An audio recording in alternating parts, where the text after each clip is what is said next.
Perfecto, pues bueno, como ya son las 6 en punto, voy a empezar esta clase de repaso.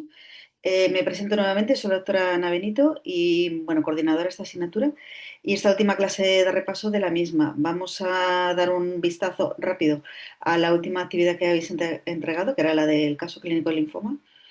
Y luego en la última parte de la clase, hablaré todo a continuación, hablaremos del tema de los exámenes que los tenéis la semana que viene. Entonces, comenzando con la clase, repasando rápidamente, era una adolescente de 16 años con una sospecha de un síndrome linfoproliferativo que debutó con un tumor primario que era una masa uterina, con infiltración renal bilateral, adenopatías mediastínicas y retroperitoneales. Tenía también infiltración en el sistema nervioso central diagnosticada por la afectación del sexto par derecho, aunque el líquido cefalorraquídeo era negativo y la resonancia magnética normal. La médula ósea no estaba infiltrada. Se trató según el protocolo LMB del 2001, con una prefase con estos fármacos ya conocidos por todos, prednisona, vincristina y ciclofosfamida, a la cual tuvo buena respuesta inicial. Recibió 2 ciclos de Copadam, con los cuales hizo una insuficiencia respiratoria con una edema aguda de pulmón que requirió ingresar en la UCI y posteriormente recibió el primer ciclo CIBE. En la primera parte de este ciclo presentó también una insuficiencia renal con toxicidad hepática y neurológica y una infección del catéter que precisó, para poder continuar el ciclo, reducir el metotrexate al 50%. Y al finalizar la quimioterapia, pues presentó una bacteriemia con estafilococo epidermidis, complicada con una pancreatitis, una candidiasis invasiva con persistencia de insuficiencia renal. El ataque de evaluación después de este primer CIBE se objetivó una remisión completa y lo siguiente que le tocaba a esta paciente era el mantenimiento, quedan 2 tandas de mantenimiento, pero tras la resolución de las complicaciones y valorar la situación clínica personal de ella, se decidió dar 4 dosis de rituximab, un segundo ciclo CIBE en el cual se redujo la dosis de citarabina y a pesar de la reducción, pues además pues, vuelve a presentar nuevamente complicaciones, un sepsético, una colitis por Clostridium, herpes, candidiasis oral y insuficiencia renal. Como digo, evaluando todas las toxicidades y estando la paciente en remisión completa, se decidió finalmente terminar el tratamiento sin dar más quimioterapia, completando las corticoides de rituximab que se habían planificado. La pregunta una era muy fácil, ¿qué tipo de linfoma podría tener esta paciente? En realidad, en esta pregunta uno y la 2 no se trataba tanto de acertar qué diagnóstico tenía la paciente, porque evidentemente sin histología ninguno somos adivinos, pero sí hacer un poco un diagnóstico diferencial de qué entidades podía presentar la niña. Repasando, como digo, rápidamente, los linfomas son la tercera neoplasia en frecuencia en pediatría, rara por debajo de los 2 años. Tiene una incidencia mayor en los adolescentes, aumenta su incidencia conforme aumenta la edad, siendo un 7% del total de las neoplasias por debajo de los 15 años y un 13% por encima de 15 años. Conforme avanza la edad, también cambia la distribución de estos linfomas. En cuanto al linfoma Hodgkin, perdón, el linfoma Hodgkin sí que va aumentando la incidencia, alcanzando su pico máximo entre 20 y 29 años y posteriormente va disminuyendo relativamente. Y en cambio, la incidencia del linfoma no Hodgkin a partir de la adolescencia continúa aumentando progresivamente, pero cambia, como digo, la distribución. En los individuos más jóvenes son más frecuentes los linfomas más agresivos y en los más mayores los linfomas más indolentes, tipo el linfoma folicular. En primer lugar, bueno, pues muestro esta diapositiva que creo que ya conocéis de alguna otra clase de linfomas, en la cual, bueno, básicamente tenemos las diferencias que hay importantes entre lo que es un linfoma Hodgkin y un linfoma no Hodgkin, que por supuesto creo que ya a estas alturas conocéis todos. El linfoma de Hodgkin tiene una diseminación ordenada y contigua y compromiso de ganglios linfáticos centrales y axiales. Raro el compromiso mesentérico, pero sí también puede ser raro, aunque no es infrecuente, el compromiso del círculo de Waldeyer y la presentación extranodal cambio rara, al contrario que el linfoma no Hodgkin, que tiene un compromiso extranodal frecuente, una afectación frecuente también al inicio de la enfermedad del círculo de Waldeyer y también el compromiso es habitual de la zona mesentérica, así como ganglios linfáticos centrales y periféricos, y se va diseminando la enfermedad de una forma no contigua. Generalmente tiende a diseminarse. Con lo cual, esta paciente, bueno, por la clínica que presentaba, evidentemente es obvio que tenía un linfoma de tipo no Hodgkin. Dentro de los linfomas no Hodgkin en niños y adolescentes, pues los más frecuentes son los linfomas B agresivos, que ya sabéis que se clasifican según un monofenotipo, biología molecular y respuesta al tratamiento. Y los más frecuentes, sobre todo en la edad infantil, son los linfomas no Hodgkin de células bien maduras, de crecimiento rápido, entre los cuales incluimos el linfoma de Burkitt, el linfoma difuso B de células grandes y el linfoma mediastínico primario de células B. Luego está el linfoma linfoblástico, que es un subtipo diferente por origen, eh, comparado con los linfomas no Hodgkin de células B maduras y el linfoma anaplásico de células grandes. Y los otros tipos de linfomas no Hodgkin infrecuentes, como pueden ser el folicular, el linfoma de la zona marginal o el linfoma NKT extranodal o el linfoma T periférico NOS.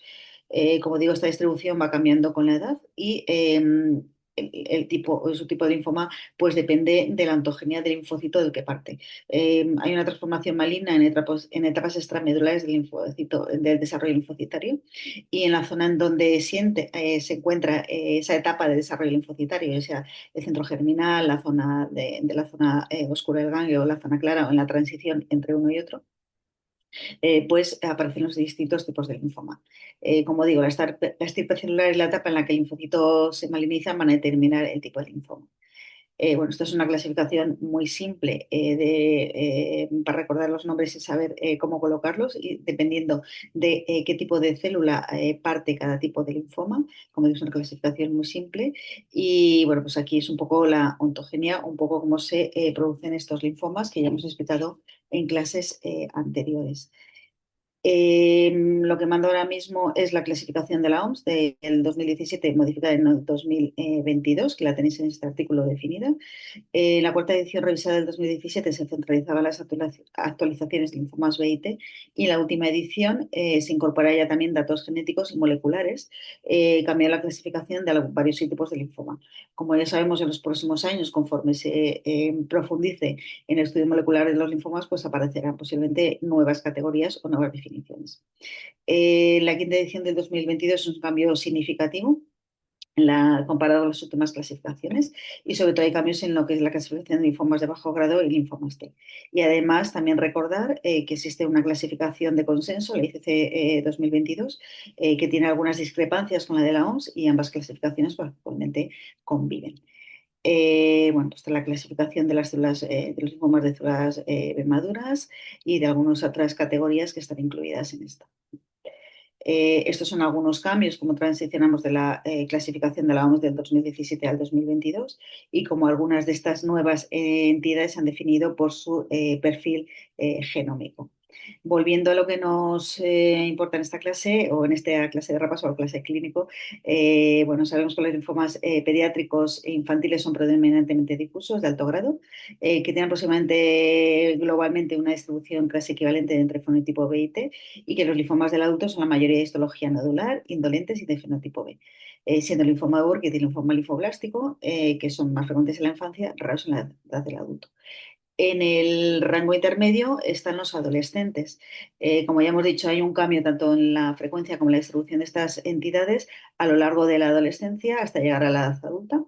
Y como resumen, pues diremos que su tipo más frecuente de linfoma Hodgkin en adolescentes entre 15 y 39 años es el linfoma de célula B grande difusa, que es el 58% de los casos. Recordad que nuestra paciente tenía 16 años. Seguido el linfoma folicular, que por presentación pues no lo sugiere, el linfoma de Burkitt, que es otra entidad importante de hacer diagnóstico de diferencia en esta paciente, micosis fungoides, que serían otras, un linfoma linfoblástico o un linfoma anaplásico de células grandes. En el caso de estos linfomas en los adolescentes, excepto en el linfoma mediastínico B primario, hay un predominio en varones en todas las histologías y en todos los grupos de edad. Pero bueno, evidentemente también hay mujeres que pueden tener cualquier tipo de estos linfomas. Repasando rápidamente estas entidades con las cuales yo haría el diagnóstico diferencial. En primer lugar, es linfoma difuso de células grandes, que son 10 al 20% de linfomas no Hodgkin en niños, y como digo, mucho más frecuente en los adolescentes, con una incidencia que va aumentando con la edad. Es el que se asocia con mayor frecuencia a situaciones de inmunodeficiencia y está formado por células grandes con un patrón de crecimiento difuso. Se origina en una célula B madura que tiene inmunoglobulina en superficie y marcadores característicos de célula B con una expresión de CD10 variable y de una localización variada. Es más frecuente el mediastino, abdomen y los ganglios linfáticos, pero puede presentar una o múltiples masas sintomáticas que van creciendo rápidamente, tanto en localizaciones ganglionares como extraganglionares, y tiene dentro de las localizaciones extraganglionares la más frecuente es el estómago, aunque también pueden afectar al sistema nervioso central, hueso, riñón, testículo, etc. Sabemos que tiene alteraciones citogenéticas determinadas, las cuales pues sí que pueden tener un cariotipos complejos, con anomalías tanto estructurales como numéricas. Las anomalías cariotípicas recurrentes son poco frecuentes, pero sí suele tener translocaciones el oncogen CEMIC, que es lo que se supone que es el driver del desarrollo de este linfoma, sobre todo en los casos pediátricos.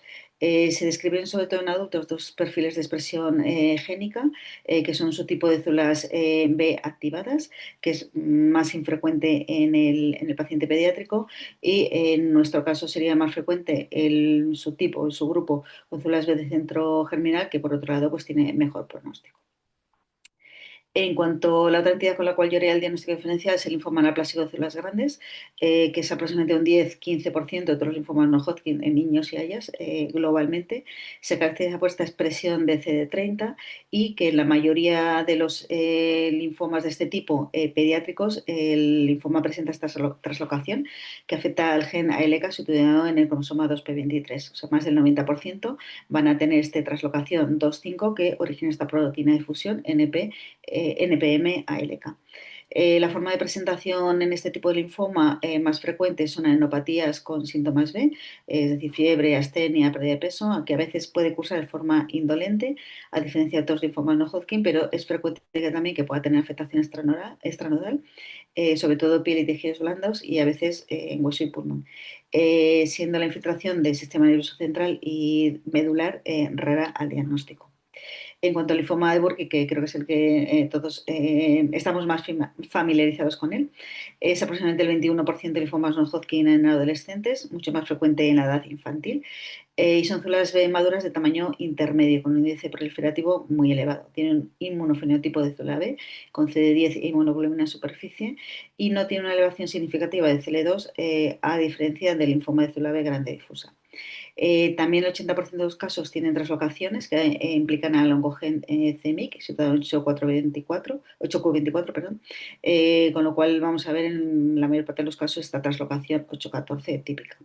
La localización más frecuente es abdominal, en el 80% de los casos. Y se presenta en forma de una masa difusa de crecimiento rápido que se origina en el mesenterio.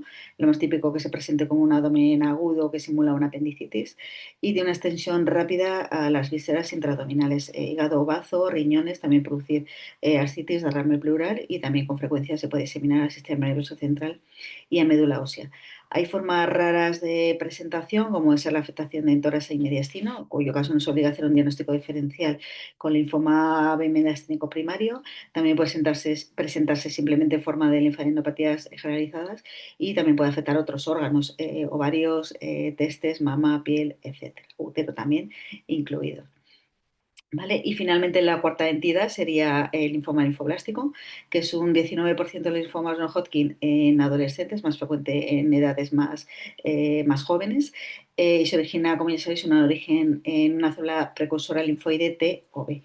Es similar a la linfoma linfoblástica, pero ya sabemos que el criterio por convenio es cuando hay una infiltración medular por debajo del 25%, es cuando hablamos de un linfoma. En caso contrario, hablaríamos de una leucemia. Está el linfoma linfoblástico de estirpe B, que es más frecuente y lo más característico es una masa mediastínica con adenopatías supraclaviculares o cervicales y que puede asociar también derrame pleural pericárdico.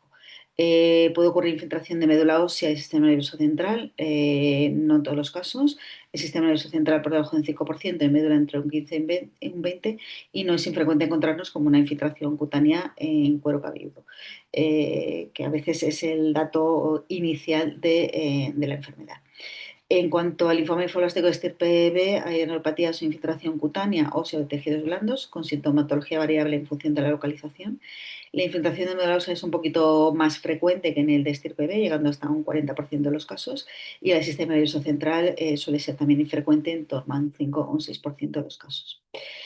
Bueno, pues con todo esto nos preguntan cuál sería la opción más probable. Como digo, no se trataba de adivinar el caso, pero bueno, un poco por estadística, por la situación de la paciente que tiene 16 años, que el subtipo más frecuente en esta edad es el linfoma difuso de célula B grande y el linfoma anaplásico, que no parece. Bueno, pues yo me encantaría, aunque sea desde el punto de vista estadístico, y bueno, porque clínicamente pega más con un linfoma B, de célula B gran difuso que con un anaplásico, pues me encantaría por este primero. ¿Vale? Como digo, en resumen, pues esta diapositiva nos resume un poco todas estas diagnóstico diferencial en estas entidades, ¿vale? Y bueno, pues finalmente, que son las cuatro entidades que he comentado, y finalmente, pues el diagnóstico anatomopatológico de este linfoma era un linfoma B de células grandes difuso. En cuanto a la estrategia de este paciente, bueno, pues la verdad que era una pregunta fácil. Un sistema de estrategia, sabéis que el sistema de estrategia más utilizado en la actualidad en pediatría en este tipo de linfomas es el de St. Jude, que es un modificado de la clasificación de Murphy, y también el sistema internacional. El sistema NARBOR se utiliza mucho en adultos, bueno, pues excepto en pediatría que se utiliza en el Hodgkin. En los demás linfomas de Hodgkin realmente no es útil, porque nos refleja la elevada incidencia que tenemos en pediatría de esta afectación extranodal en estos tipos de linfoma. Con lo cual, dejo aquí la clasificación de árbol para que le echéis un vistazo, pero bueno, básicamente nos iríamos por esta clasificación, St. Jude, que evidentemente es un estadio 4. ¿Vale? Aunque la clasificación de SAYU tiene también algunas limitaciones, por lo que acabamos de comentar, todos estos avances que ha habido en los últimos años en cuanto a la descripción y el conocimiento de los linfomas no Hodgkin pediátricos, que aún no han sido incorporadas completamente en el sistema de clasificación de St. Jude, porque cada vez se van identificando nuevas entidades patológicas, por esa mejor caracterización citogenética, fundamentalmente molecular y monofenotípica, porque hay nuevos métodos diagnósticos con los cuales podemos diagnosticar y seguir la enfermedad mínima residual, la enfermedad mínima diseminada, y también por estos avances de las técnicas de imagen de utilidad diagnóstica. Basado en esto, pues fue por lo que surgió esta clasificación internacional para el estadiaje del linfoma no Hodgkin, que fue realizada por un panel de expertos. Es una clasificación mucho más precisa que incorpora estas nuevas entidades histopatológicas, tiene en cuenta esta diseminación extranodal y nuevos métodos diagnósticos biológicos de imagen, aunque evidentemente no está totalmente completa porque hay cosas que no se han incorporado. Y bueno, la idea de todo esto es, evidentemente, pues, que todos a nivel mundial utilicemos un sistema de clasificación similar o idéntico, para que luego se puedan comparar los resultados a la información de todos los pacientes que tratamos. Esta es la clasificación de St. Jude versus la internacional, que bueno, que ya la conocéis, y evidentemente seguimos, no cambia el estadio de este paciente, es un estadio 4, porque y luego tiene otra parte esta clasificación internacional que tiene una parte de aclaraciones o de información adicional que se puede incluir a la hora del estadio del paciente.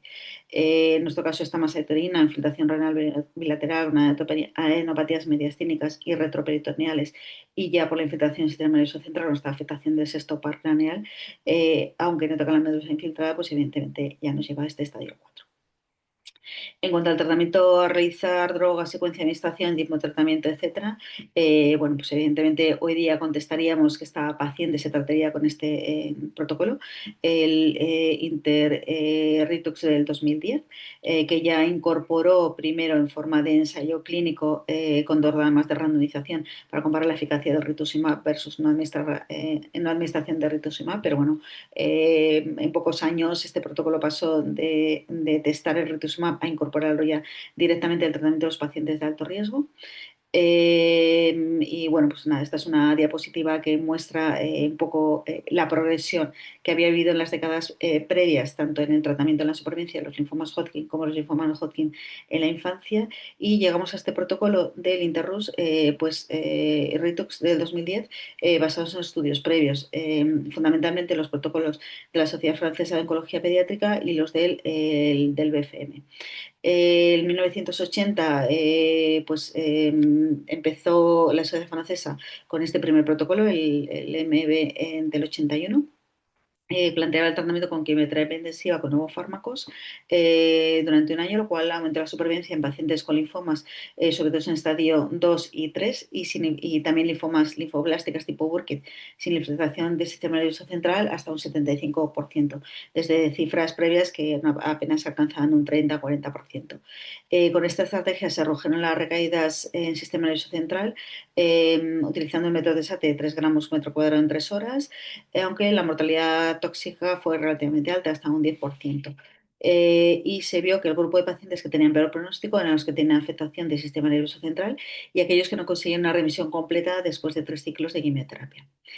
En el siguiente protocolo, el MB del 84, se probó la eficacia de tratamientos más cortos en pacientes que no tenían afectación del sistema nervioso central, pasando de 12 a 5 ciclos. Se valoró el rescate con autotrasplante en pacientes sin respuesta completa después de 3 ciclos, y se vio que los que tenían pacientes que no tenían respuesta adecuada a la prefase del COP eran los pacientes, un grupo de pacientes que ya de entrada iban a tener mal pronóstico. En este nuevo protocolo ya se consiguió reducir la mortalidad tóxica a menos de un 1%, lo cual es razonable y aceptable, debido fundamentalmente a la mayor experiencia que habían adquirido los distintos equipos en el manejo de estos fármacos. Al mismo tiempo se fue realizando este estudio piloto, el MB del 86, en pacientes de alto riesgo, que eran aquellos que tenían afectación del sistema nervioso central, o la linfoma linfoblástica tipo Burkitt, o aquellos que tenían más de un 70% de blastos en médula ósea. Es decir, pacientes con leucemia. En estos pacientes, en estos casos, se reciben intensificación con metotrexate de 8 gramos en 4 horas en la inducción, altas dosis de citarabina y etoposida en la consolidación y radioterapia craneal. Con lo cual, en este grupo de pacientes, con un paciente era un grupo de mal pronóstico, se consiguió incrementar la supervivencia de un 75% al 82%.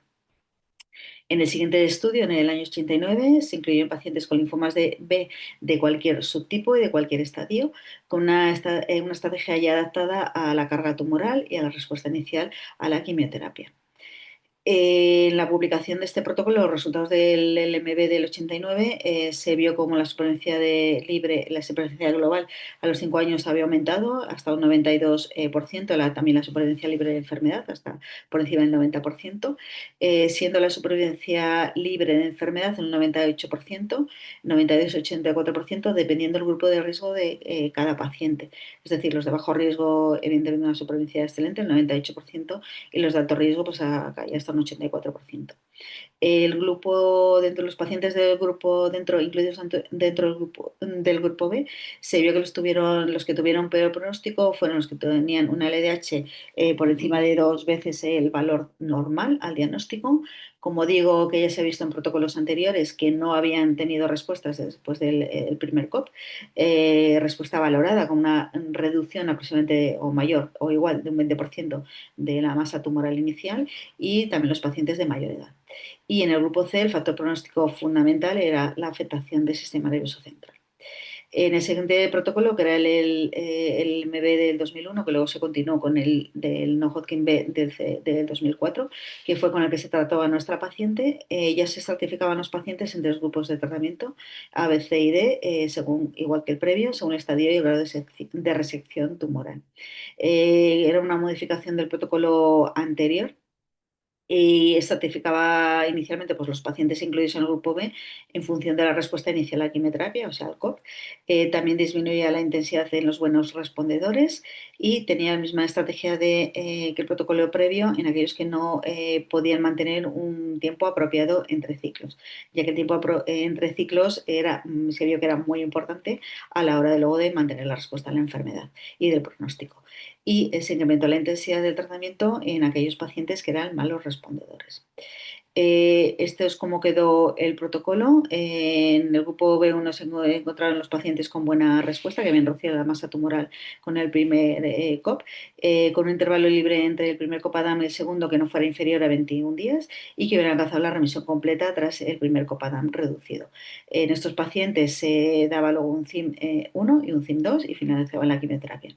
En el grupo B2, que eran pacientes que sí que habían tenido una reacción superior al 20% del COP, pero con un intervalo que se había prolongado entre el Copadam 1 y el Copadam 2 por encima de 21 días, que es un factor pronóstico negativo, pues en principio continuaban el esquema terapéutico del grupo B en el protocolo previo, pero no se daba un Copadam reducido. Se daban estos dos CIM y luego una secuencia de mantenimiento.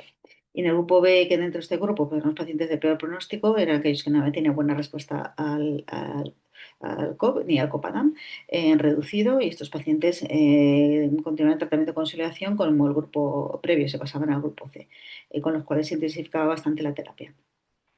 Esto es como quedaba el tratamiento en este caso, en el MB del 2001, y nuestro paciente de ser un linfoma no Hodgkin estadio 4 pues entraba en el grupo C de tratamiento. El grupo C de tratamiento tendría toda esta quimioterapia, que era el COP, el primer COPADAM, luego un COPADAM 2 no reducido en función de la respuesta, dos CIBES y luego las secuencias de mantenimiento. Esta paciente, como ya hemos contado en el caso, ya habéis leído, pues recibió el COP, los dos COPADAM, el primer CIBE y luego por las toxicidades que haya tenido, pues se le dieron dos CIBES reducidos y cuatro dosis de rituximab. ¿Por qué se han las cuatro dosis de rituximab? Bueno, estas eran las secuencias de mantenimiento que luego le correspondían y bueno, esto es el caso de la paciente, lo que recibió. Esta paciente está incluida dentro de un pequeño resumen que se hizo de los pacientes que se habían tratado en aquel momento en nuestro centro con este protocolo. Y bueno, pues en principio recibió el rituximab porque en aquel momento es cuando se empezó a ver que el rituximab podía tener un papel en este tipo de linfomas, aunque no estaba completamente ni en ningún protocolo abierto exactamente en pediatría, pero sí los adultos ya la había empezado a utilizar y bueno, pues como veis se pensó que podía venirle bien al paciente en sustitución de cierta quimioterapia para evitarle toxicidad, ya que, bueno, pues como preguntábamos más adelante, bueno, pues si era necesario o estaba justificado reducir la quimioterapia en esta paciente con un linfoma de tan alto riesgo. Bueno, básicamente como habéis contestado prácticamente todos, pues el objetivo de la quimioterapia es administrar un tratamiento intensivo que permita el control del linfoma, pero sin sobrepasar unos límites tolerables o fisiológicos de toxicidad. Con respecto a la suspensión del tratamiento de mantenimiento, pues el objetivo de este mantenimiento es consolidar la remisión completa que se ha obtenido con el tratamiento anterior, pero con la menor toxicidad posible, en un tumor con rápido crecimiento y recaídas precoces. Entonces, teniendo en cuenta las toxicidades acumuladas y que había conseguido la remisión completa con el tratamiento anterior, pues parecía razonable no continuar con la quimioterapia de mantenimiento para evitar más eventos adversos a la paciente. Este es el protocolo actual que ya conocéis todos, ¿vale? Que está aquí incluido también el linfoma B mediastínico primario con un apartado especial y el tratamiento de linfomas no Hodgkin B, pues con la quimioterapia que tenemos, ¿vale? Y bueno, y como digo, el rituximab pues empezó a utilizarse en adultos inicialmente y ya se vio como en esta publicación del New England, pues bueno, los pacientes que habían recibido o que recibían rituximab tenían mucha mejor supervivencia y mucha mejor respuesta de la enfermedad al tratamiento. Esta era la publicación, con lo cual que dio ya pie a dejar el tratamiento de interruptus con el rituximab para los pacientes de alto riesgo, como lo conocemos hoy día, ¿vale? Que son estos pacientes los cuales se vio como con rituximab respecto a rituximab por la supervivencia libre de supervivencia global a 3 años subida de un 82% a prácticamente el 94%. Bueno, esta es una gráfica que muestra la supervivencia también en función de la histología, que ahora mismo no necesitamos comentar más. Y en cuanto a la toxicidad que ha tenido la paciente, que pues, se pedía clasificarla según la OMS, pues bueno, y razonar lo que ya hemos comentado antes, si era adecuada la supresión de la quimioterapia, bueno, pues en principio esto no tenía mucha complicación. Vemos como había tenido toxicidades grado 4 y grado 3, muchas de ellas, y conforme además se iba un poco poniendo en riesgo su sistema poniendo en challenge su sistema inmunológico, pues la paciente realmente no era capaz de responder a toda la quimioterapia y cada vez se infectaba más y tenía mayor toxicidad orgánica e infecciones. A pesar de haber reducido el método de un 50% por presencia de insuficiencia renal en alguno de los ciclos y también la citarabina por toxicidad neurológica y además haber omitido esta infusión continua. Esto es un resumen de, bueno, de las toxicidades neurológicas también que tiene el paciente, que pueden ser relacionadas con la citarabina o con el metotrexate. tanto agudas como subagudas, y bueno, pues sí que son dos fármacos que tienen alto potencial de toxicidad neurológica. La citarabina, la toxicidad neurológica de la citarabina, pues depende de la dosis y vía de administración. Y a dosis mayores de 1 gramo, pues ten en cuenta que pueden aparecer síntomas cerebelosos, crisis comiciales o leucoencefalopatía, que suelen aparecer pues a las 24 horas habitualmente, aunque pueden ser un poquito más tardías del inicio de la citrabina, y teóricamente se resuelven días o semanas después tras la suspensión del fármaco, y bueno, que no parece tener relación con la dosis acumulada. Y finalmente la última pregunta era, bueno, pues en caso de recaída, ¿cuáles serían las alternativas terapéuticas? Que bueno, pues ya sabemos todos que el linfoma de Hodgkin, no Hodgkin pediátrico, esta es una diapositiva del Burkitt, en recaída, que recaen pocos, pero los que recaen tienen muy mal pronóstico, con supervivencias libres de enfermedad que apenas alcanzan el 30 al 40%.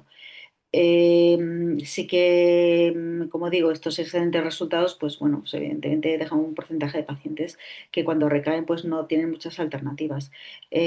También los datos en pacientes con linfoma no Hodgkin en recaída o refractarios son escasos por este escasos números de pacientes, que en las series la mayoría van adultos y niños, en las series publicadas adultos y niños mezclados, la mayoría son estudios retrospectivos y que muchas veces estas series pues también mezclan histologías, estrategias de rescate diferentes.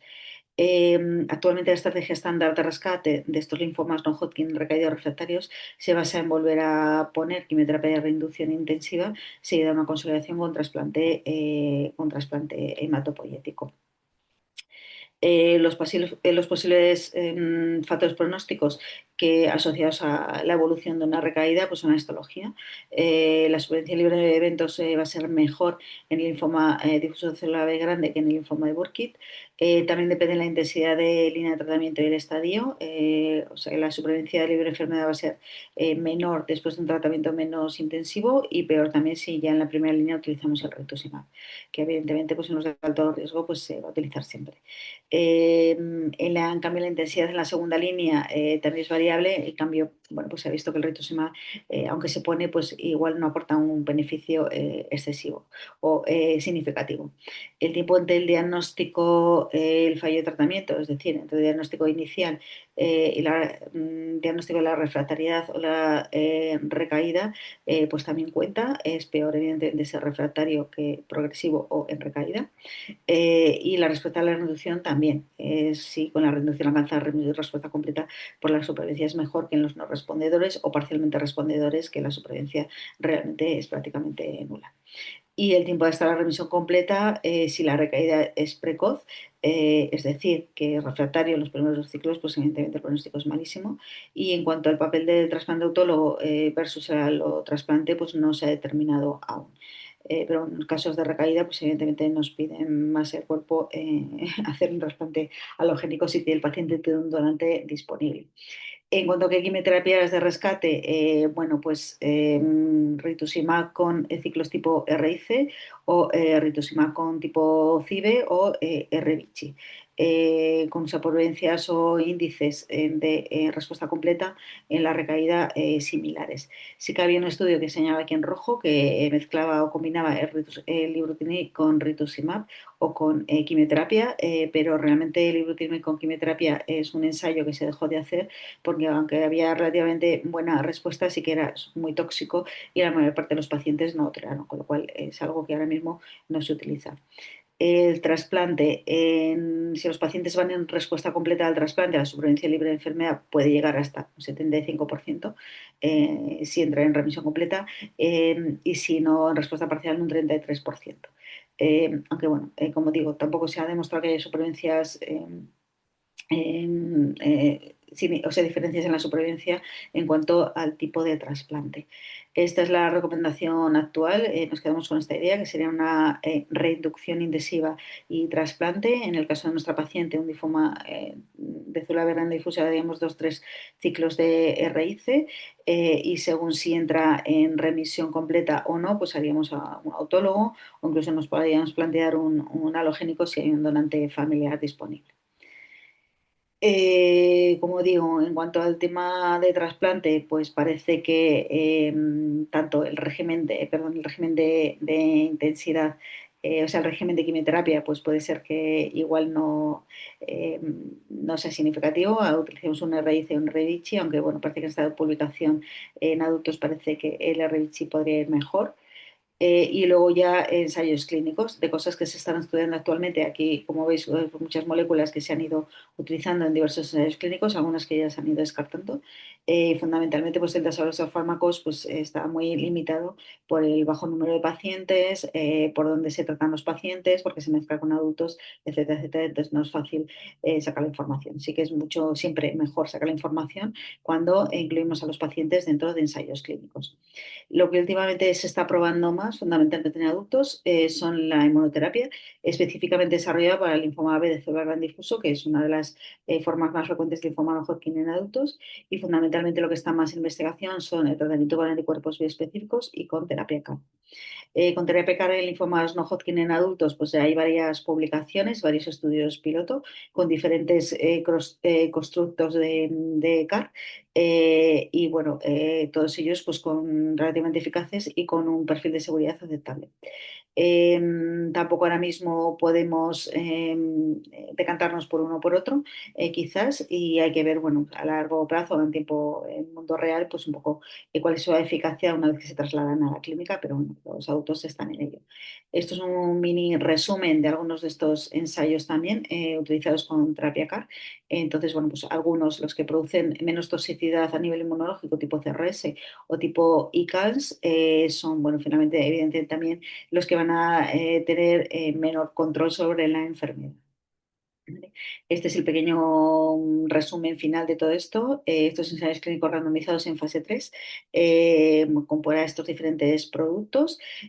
Zuma 7 y Transform pues, mostraron mejores resultados en una línea comparado con la terapia estándar, mientras que Belinda, que era el Tisacel, pues no demostró a priori mayor beneficio que los otros. Pero bueno, está todo esto en investigación y pendiente de desarrollo en los próximos años. En cuanto a los anticuerpos biespecíficos, que también parecen bastante atractivos, estas son moléculas diseñadas para unirse a las células T efectoras y, una vez unidas contra ellas, la dirigen contra los antígenos de las células B, de modo que inducen la citotoxicidad de la célula B maligna, que es mediada por células y es similar a lo que hace la terapia CAR. El primer anticuerpo biespecífico utilizado es el blinatumomab, que lo conocéis todos, se utiliza ya ampliamente cada vez más en el tratamiento de la linfoma linfoblástica, de la leucemia linfoblástica B. Y en 2003 ya se aprobó la siguiente generación de anticuerpos biespecíficos, en este caso, que son el glofitamab y el epcoritamab, en linfoma difuso de célula B. Actualmente está aprobado en adultos como mayor o igual tercera línea de tratamiento en pacientes los cuales, por lo que sea, no pueden recibir un CAR. Tiene un espectro similar al CAR, pero tienen generalmente menos gravedad en cuanto a toxicidad y tiene la otra ventaja que bueno, pues se pueden adquirir inmediatamente, o sea, no precisan, basta que nuestra farmacia lo compre y nos lo traiga, no precisan una fabricación específica para cada paciente como es el tipo de CAR. Con el CAR globalmente se describe un 30-40% de curación de los pacientes en recaída, incluyendo bueno, todos, incluyendo los de alto riesgo, en contraste con los siguientes específicos, con los de cuerpos biespecíficos que actualmente no se sabe cuánto eficaces son en cuanto a curación inmunoterapia, o que parece que la inmunoterapia no se cura en los pacientes, pero bueno, el seguimiento aún es limitado. Este es el ensayo, perdón, bueno, más que ensayo, es una propuesta del Grupo Internacional Europeo de Linfoma no Hodgkin, el cual, bueno, pues para intentar aunar todas estas terapias que están surgiendo en el mundo del adulto y poder estudiarlas y aplicarlas a los pacientes pediátricos, se ha diseñado este tipo de estudio, en lo cual, bueno, pues hay varias líneas de tratamiento, ramas de tratamiento, en lo cual pues están incluidas estas últimas terapias, los anticuerpos biespecíficos, conjugados de anticuerpos monoclonales junto con la terapia estándar y también el uso de estas de la terapia CAR. Dentro de estos, en pediatría en concreto, pues ya se tiene algún dato de este estudio con el Tisagel Claucel, el cual, bueno, pues parece que sí que rescata pacientes y, bueno, pues que parece que sobreviven a más largo plazo que los pacientes tratados exclusivamente con quimioterapia. Prefiero ya pacientes en recaída. En cuanto a los BITES o específicos, anticuerpos bioespecíficos que se unen a Azulate, Bueno, pues para resumir rápidamente, están formados por dos subunidades de la cadena ligera de la inmunoglobulina y, bueno, uno o dos. Entonces, en ese caso, o tres, perdón, dos o tres, entonces generalmente son dos. Uno de ellos se va a dirigir contra un antígeno específico tumoral y otro contra la célula CD3. En este caso, cuando ocurre así, se llama Bispecific T-Cell Engager, que son las siglas BITE. Y dentro de estos ya hemos comentado que el primero fue el Inatumumab, que es un anti-CD19 y un anti-CD3. Dos sitios de unión son estos, en el CD19 en la célula B malina y el CD3 en la célula T efectora. Actualmente en uso clínico en investigación en pediatría, los cuatro BITES principales son glofitamab, epcoritamab, mosunetuzumab y odronextamab. ¿Vale? Aquí hay un pequeño resumen de algunos datos que ya están disponibles del tratamiento con estos pacientes. ¿Vale? Como digo, a lo largo de los próximos años y si ahondamos en estos ensayos clínicos podremos tener más información. Y luego también otra terapia en desarrollo que son como los CD19 BITES, pues dirigidos contra el CD20, en vez de anti-CD19, anti-CD20. El CD20 evidentemente suena como más natural, como que ya que es la diana ideal del linfoma B. Está expresada tanto en células B normales y frecuentemente solo expresada en los linfomas no Hodgkin. Está presente en las células pre-B, pero no en las células madre hematopoyéticas, en las células plasmáticas diferenciadas, lo cual nos evita toxicidad a nivel medular. Y el anticuerpo anticedente primero construido, como ya sabéis, pues es el rituximab, que ahora es la estrella del tratamiento de primera línea en estos pacientes de alto riesgo, que se aprobó en 1997, inicialmente para el tratamiento del linfoma Hodgkin refractario en recaída y ahora posteriormente pues, ha pasado a la primera línea. Otros anticuerpos de este tipo está el ibritumumab, tioxetán, que es un anti-CD20 con un radioinmunoconjugado con nitrio 90 y otros son el ofatumumab y el obinutuzumab, todos ellos dentro de ensayos clínicos de investigación.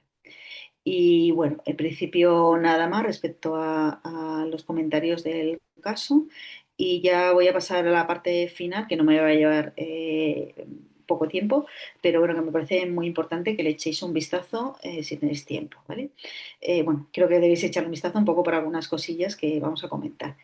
Nada, los exámenes son esta semana, ¿no? Me parece que es ese fin de semana del 20, si no recuerdo mal, del 20 de febrero. Y esto respecto a esta asignatura, aunque van a ser los exámenes parecidos en la mayor parte de las asignaturas del primer cuatrimestre, excepto en alguna excepción. En esta asignatura hemos estudiado estos 5 bloques: ¿no? Leucemia linfoblástica aguda, leucemia mieloide, síndromes mieloides clásicos, linfoma Hodgkin y linfomas de Hodgkin. Hay material de estudio, temas en PDF, algo de bibliografía y fundamentalmente son importantes las clases magistrales que se han impartido pues, habitualmente los martes. Estos son todas las clases en directo que se han impartido, que las tenéis todas grabadas en la plataforma. Las actividades que hemos ya evaluado y hemos revisado. Y es muy importante de cara a los exámenes, que siempre lo repito, que tengáis completados los test de autoevaluación, ¿vale? Porque al final esos son puntos que se va a sumar a la evaluación continua y bueno, pues os pueden dar bastante puntuación a la hora de sacar adelante el examen final y toda la puntuación de la asignatura, ¿vale? Entonces no os olvidéis antes de hacer el examen, completar o cuando tenga la fecha límite, completar sin falta todos los test de autoevaluación, tanto en esta asignatura como en todas. La evaluación continua, ya sabéis lo que puntúa las actividades. En total eran 12,5 puntos, más los 5 test de autoevaluación, que en principio, pues al final son 15 puntos. ¿Vale? Sobre eso se barema un 40%, que va a ser lo que va a formar parte de la nota final. Y solo van a sumar o contar las actividades que estén aprobadas por encima, con puntuación por encima mayor o igual a un 5. El examen final es tipo test, un 60% de la nota y como digo, pues es la convocatoria ordinaria es el fin de semana del 20 de febrero y la extraordinaria en septiembre. El examen final de esta asignatura en concreto tiene 40 preguntas de tipo test. Cada pregunta tiene 4 opciones de respuesta, de las cuales solo una va a ser correcta. Las respuestas correctas cada una puntúa 0,25 puntos, pero recordar fundamentalmente que las respuestas incorrectas restan 0,05 puntos. Entonces, pensar muy bien a la hora de contestar. Si tenéis mucha duda, pues casi es mejor no contestar para conseguir más nota en el examen. La duración de examen máxima es de 120 minutos. Es necesario un mínimo de 5 puntos en el examen sobre 10 para aprobar el examen. Y ya hemos dicho que el examen final va a suponer el 60% de la calificación final de la asignatura. Y junto con el 40% de la evaluación continua es lo que va a tener o va a resultar en la nota final de vuestra evaluación. También es necesario aprobar el examen para contar la evaluación continua en la nota final. Si no aprobáis el examen por lo que sea, la nota de evaluación continua se guarda y se respeta para la convocatoria extraordinaria. Eso no hay problema. Y en principio, nada más respecto a los exámenes. Lo más importante, completar los test de autoevaluación y pensar a la hora de contestar que las preguntas incorrectas restan. Y en principio, nada más por hoy. Hola, profesora. Sí, Voy a hacer un par de preguntas, ya una me la respondió perfectamente. Y la otra es más un pedido. La primera clase, que lamentablemente no me pude conectar, de linfomas no Hodgkin en niños, la clase verbalmente bien, pero no pasan las diapositivas en la clase. Se ve que fue un